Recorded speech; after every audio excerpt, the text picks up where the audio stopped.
You're watching the industry's first video newsletter, the music and sound retailer's Vnewsletter.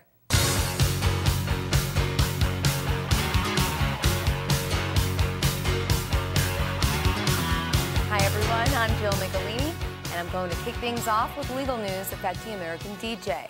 American DJ filed a lawsuit against California-based NSI Audio. The suit claims that product and brand names used for NSI's Vertigo lighting products and American Vocal audio products are very similar to names used by American DJ. NSI is also accused of using copyrighted images belonging to American DJ in a deliberate effort to misrepresent its products and confuse customers. American DJ is seeking monetary rewards and statutory damages. Additionally, it's asking that NSI cease selling and distributing the products in question. Moog Music purchased new headquarters in Asheville, North Carolina. The company paid $2.5 million for 4 vacant 1920s-era buildings that will be renovated. Eventually, it'll house the company's worldwide sales and marketing, research and development, and manufacturing operations. 35 employees in all will work at the new facility, which should be completed late this year. Former presidential candidate Mike Huckabee donated new instruments to a bunch of New York area students last month on behalf of the NAMM Foundation's Wanna Play Fund. Huckabee is the national spokesperson for the charity and even launched it on his Fox News program. The lucky students were chosen by the NAMM Foundation in conjunction with the VH1 Save the Music Foundation.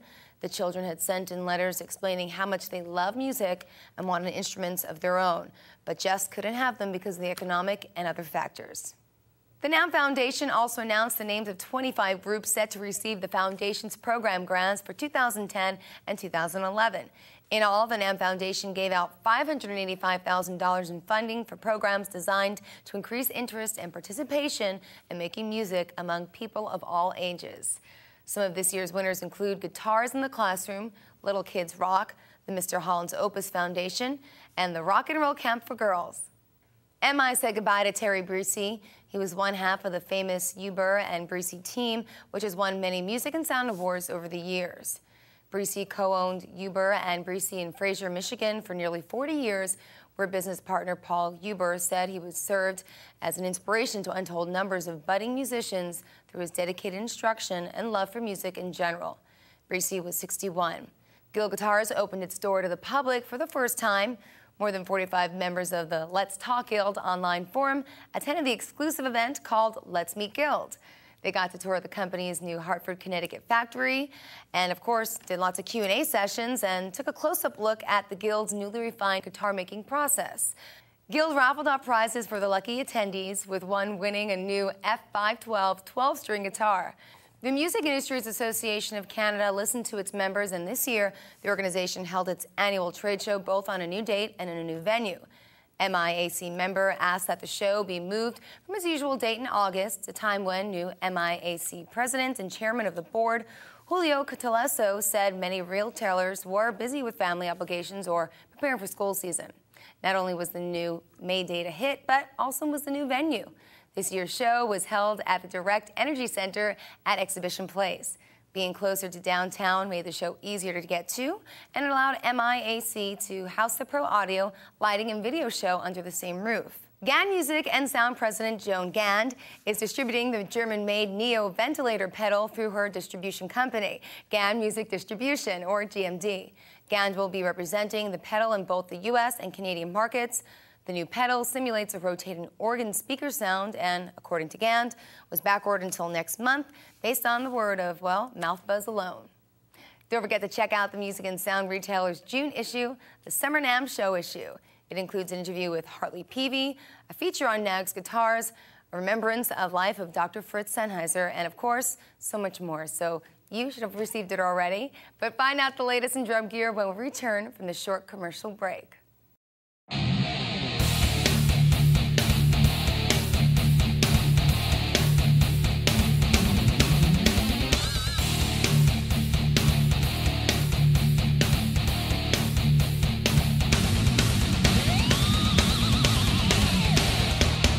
At that time, the name Yamaha had a very strange sound. To 1968, we brought in a new ramp piano. Technology was changing the industry. Was extraordinary. 2000s really a decade of change. The industry changed. Society changed. So much changed over the time, and it changed so fast. The key hallmarks that have built Yamaha in the last 50 years. Quality, Innovation, credibility, commitment, loyalty, heritage, and music.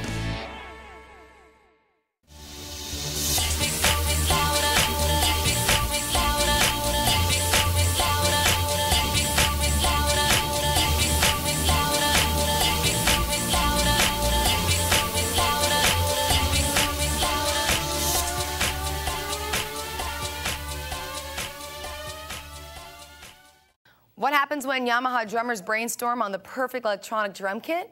Well, you get the DTX 550K. The kit comes with a snare, hi-hat, cymbals, and the new DTX pad snare made with a textured sailor silicone head and air bubble configuration. The pad has 3-zone construction for open and closed rim shots, as well as conveniently located pad control for easy tune adjustments. Looks like Mapex also has a new acoustic drum kit. The Mapex Horizon Fast Pack features a bass drum, snare drum, and mounted and floor toms with basswood and birch ply shells. The kit is designed to be easily packed into 3 bags, a padded rolling bag with wheels for the bass drum and snare, a padded bag with shoulder strap for the toms, and a 3rd bag for the 310 series hardware. Staying on the percussion beat, check out Alfred's new pedal control. Dom Familaro, Joe Bergamini, and Stephanie Chamberlain teamed up to create this new method book, which is designed to improve the agility and strength in drummers' feet. It includes dozens of exercises and photographs, clearly demonstrating each of the 4 different pedal techniques discussed in the book. Pedal control comes bundled with an MP3 data disc with more than 200 tracks and high-quality QuickTime videos. Moving on and lightening up a little, Irradiant's latest RGB Mini moving head produces true 24-bit colors with 36 high-output LEDs. Using Irradiant's new 3-in-1 LED technology, each LED contains its own DMX controllable red, green, and blue nodes. That means color mixing takes place within each LED. The unit has 16 built-in programs, plus a scan angle of up to 540 degrees and shutter speeds ranging from 10 seconds to 1/10 of a second.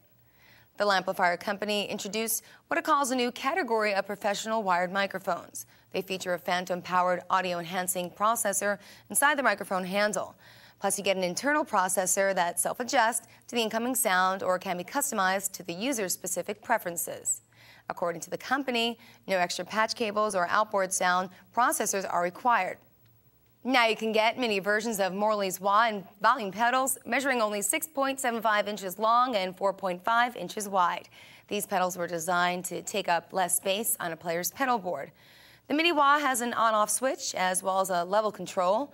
Both pedals have electro-optical circuitry, which the company says means there are no pots to wear out like there are in typical foot pedals.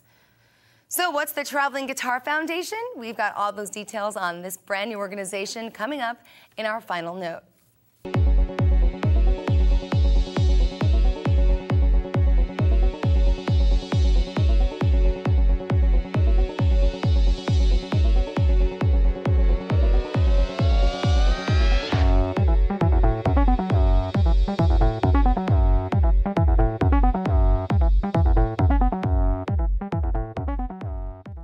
MI has found yet another advocate in the form of the Traveling Guitar Foundation.